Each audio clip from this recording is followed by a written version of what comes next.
Hi, my name is Mercedes Diaz, and this is my adult learner autobiography. Um, when I think about, I guess, going about being an adult learner and my experiences, um, I think about undergrad as well as grad school and also professional development experiences I've had so far. Um, Although, when thinking about learning experience itself, I the one thing I think about first would be from my childhood was when I was going to elementary school in New York City. I remember one of our teachers, in trying to have the students learn how to use new vocabulary correctly, she wanted to make something creative. So what she would do is that she had all the students in a class make up some kind of story. It could be a paragraph, but in that story, you had to use the vocabulary words of that week to do that. I enjoyed it a lot because it allowed me to be very creative and provide some humor as well. And funny enough, as an adult, I still have some of these stories that I wrote because my mother pretty much kept everything from my childhood, elementary school, going into high school. So, and I guess two of the stories that stood out to me was one of the vocabs that I wrote about a mummy. Don't ask me why I chose a mummy, and his travels once he left his crypt. And the other one was about a baseball team comprised of bears. Yes, that's correct, bears. I like teddy bears. There's a theme going on. If it's not like supernatural creatures, it's animals. But in either case, I'm sure that my teacher, when she read these, got a quick giggle. But I did use the vocabulary words correctly. So the lesson learned here, I was creative and I did use it correctly. And I mean, I did do well for the classes, but it was amusing in doing that. Now, thinking about what kind of adult theories could be applied to this type of lesson plan where you have your students creating stories from vocabulary words, I think the first adult learning theory that's being used here is an andragogy. And in that sense, why andragogy? Well, first off, you're thinking of a self concept. Um, the learners are self directed and they can take responsibility for their own learning. And also, this is allowing the students to choose some of the vocabulary words or story themes. So, in this sense, we could create whatever story. The teacher never said, oh, you have to write a story about X. We were able to write about whatever we wanted as long as we used, whatever vocabulary words that were learned during the week. Experiential learning, definitely, because you're building on existing experiences. So this lesson plan really encourages students to incorporate their own experience and perspectives into their stories. Not really sure if I did that per se. I think it was more that I chose themes that I thought were interesting. I chose the mummy because I thought it was kind of funny, but also it was almost around the time of Halloween. So I guess in that sense, I was trying to be like in the mood. The Bears, not really sure, but it was a baseball team, and my mom was really into watching baseball, so I was kind of surrounded by that. So, in a sense, I guess part of my own personal experience were seeping in through the stories. Um, Third, I would say readiness to learn. So, with adults, they're ready to learn because they see the value and relevance of the material.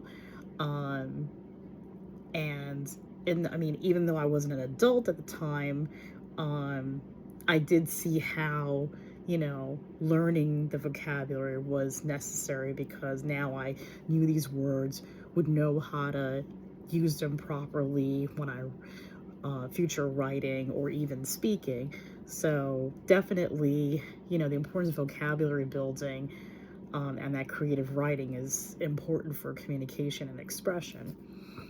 If you look at problem centering, um, learners are motivated by problem solving. So, in this sense, the story, since it's a creative process, it's presenting a problem solving scenario and requiring the students to um, learn how to use the vocabulary in meaningful ways, and in this sense, craft a narrative. So, yes, I was learning how to use the vocabulary correctly, but also in a creative way, but also structured within that short story. And lastly, as part of andragogy, the motivation. There's an internal drive. So that emphasis on enjoyment and satisfaction of crafting a story and expressing ideas. And that's something that I still like to do to this day. Like, I do creatively, like to write on the side, whether it's like short story or poetry. That's kind of like a little hobby of mine, and so that still hasn't stopped in that sense.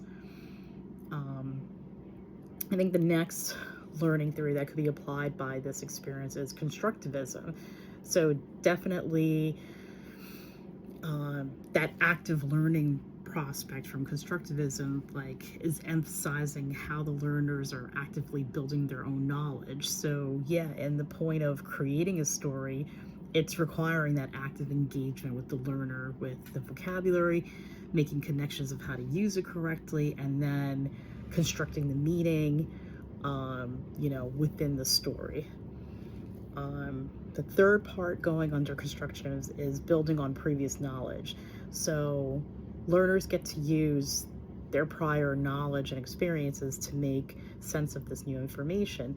So the whole act and process of creating stories from vocabulary allows the learners to integrate the new words and into their understanding of language and the narrative, which is very important. And thirdly, under this one, is the social learning aspect. That interaction of collaboration is part of constructive learning. So this actual example of a lesson plan encourages students to share their stories and provide peer feedback and discuss the creative process. So I do remember that when we did write these, we did have to share our stories to the class. And the teacher did have us kind of go over it in a group and then come together, as a whole, which I think at that time, because this is 80s, that wasn't something that was done all the time with all the teachers in elementary school. So now I would say that's probably a little bit more common for teachers to do, but at that time it was kind of a new method, a new strategy doing it. So, I think all of us kind of enjoyed that experience, especially the students who were more into being through that creative process. The third learning theory that could be used from this experience is experiential learning. So that whole learning by doing, so the emphasis of having that hands-on experience. So the whole act of writing and creating stories is definitely a direct experience, and it helped me and my fellow classmates learn and apply the vocabulary appropriately. We had a time for reflection because, we got to reflect on, through the story, deriving a meaning. So, we reflected on how we used the word correctly, how we structured our stories, and the impact of what we wrote. And lastly, there's that authenticity aspect of experiential learning. So definitely promoted engagement, and the whole process of creating the story, allowed myself and as well as my fellow classmates to kind of, express ourselves. The fourth learning theory I think that could be applied here is self-directed learning. There's autonomy, that focusing on learning and controlling the learning process. The students are choosing the vocabulary. We decided on our story theme and got to select like how we wanted to use it in the writing.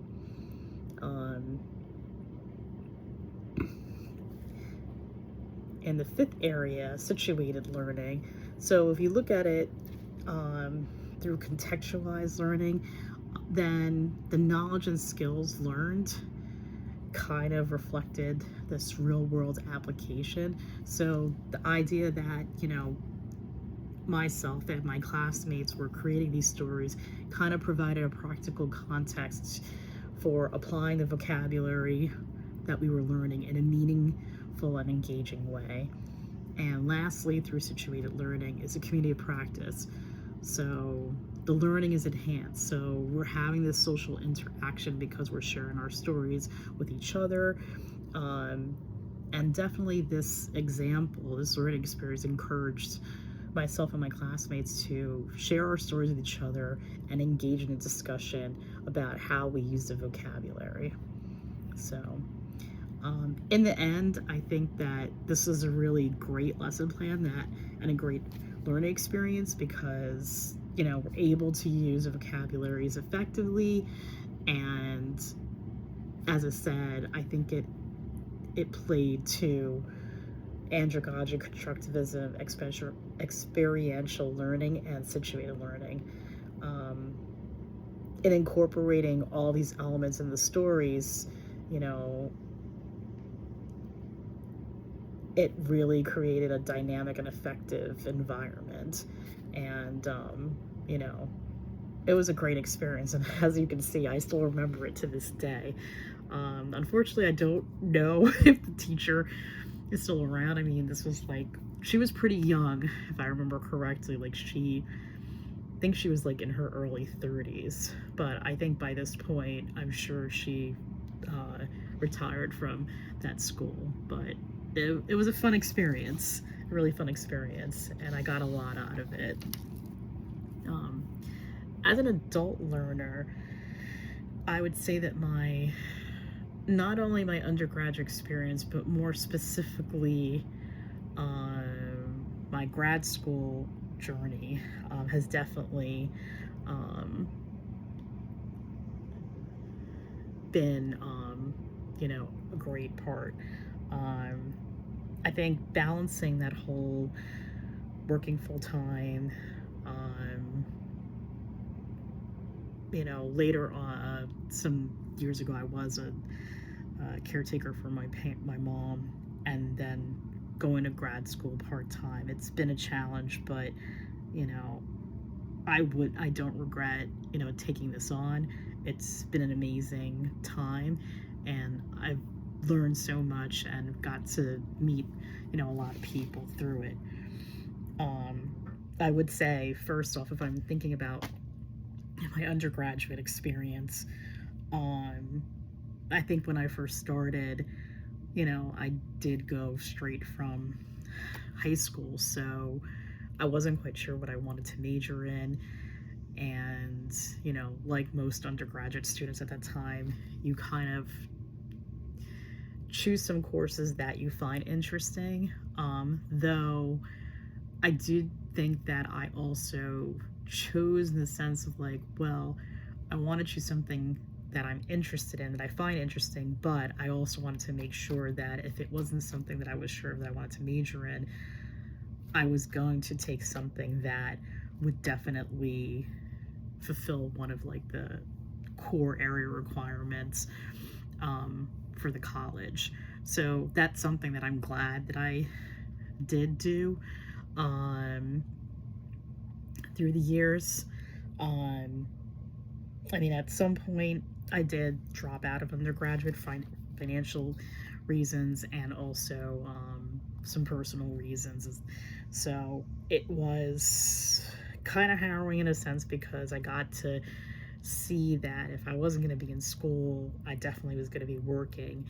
And I have been working part-time for at least 2 years while I was doing my undergraduate. So I just kind of took that on full time. But eventually, that place went bankrupt. So then I was suddenly kind of thrown in trying to look for another job. And the one thing I realized, which I think at the time some of my friends didn't, was when you haven't completed your studies yet, you're kind of looking for work and realizing, hey, I don't have my BA yet. I do have my high school degree. I do have some work experience, but the jobs I was looking for, obviously I was going by, what my experience was. So it was like, okay, I've worked in retail. I'm going to look for retail jobs, only to be told, well, you're overqualified. And it's always funny to me when people say that, because they're like, yeah, a lot of times you realize you are overqualified for a job, but you need to pay bills. So not in the sense that I never thought that something was beneath me in a job. If I didn't know the skills, I was gonna learn it, make sure that I would learn it. So it's just interesting from that point. And I didn't always know that I wanted to go to grad school and education. Actually, as an undergraduate, what I was majoring in, I actually wanted to go to film school. I kind of structured stuff that I was like doing film theory. I had volunteered for some, not only area film festivals, but I went and volunteered for Tribeca Film Festival, the New York Latino Film Festival, and then there was like a smaller one that was catering more towards women. But I made sure to do all of that, and I did make a short film on campus.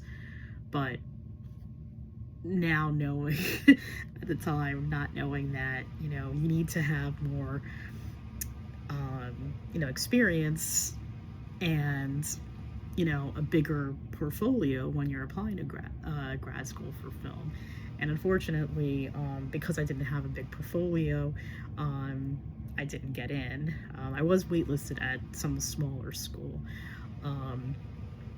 but I didn't have the money to go to the school. I didn't qualify for a scholarship for it, so I winded up not going. So I was already working full-time at the university, so I had to think, what did I want to do? And if it wasn't for a faculty member that I worked with on the summer program, he's the one who kind of sort of spoke to me and said, well, why don't you apply to grad school in education, because you're already advising undergraduate students. He saw how students came in and were able to, felt very comfortable with speaking to me, and I guided them appropriately. But all this I was doing without actually having a master's degree in advising of any kind, nor had I taken any classes or anything. So it was just like an interesting segue from that. And if it wasn't for him, I most likely would not have applied.